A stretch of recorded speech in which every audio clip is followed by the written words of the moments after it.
વડોદરા શહેરમાં ગૌરક્ષા સેવા સમિતિ દ્વારા ભગવાન શ્રી રામની ભવ્ય શોભાયાત્રા. વડોદરા શહેરમાં ગૌરક્ષા સેવા સમિતિના માધ્યમથી ભગવાન શ્રી રામની ભવ્ય શોભાયાત્રા ભક્તિમય માહોલમાં યોજાઈ હતી.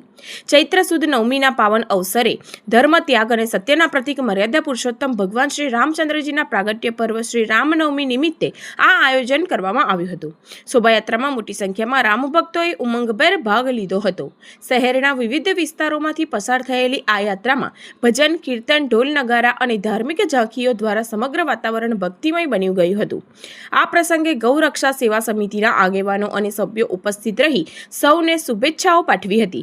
તેમણે પ્રાર્થના કરી કે મર્યાદા પુરુષોત્તમ ભગવાન શ્રી રામ સૌના જીવનમાં સુખ, શાંતિ અને ઉત્તમ સ્વાસ્થ્ય આપે.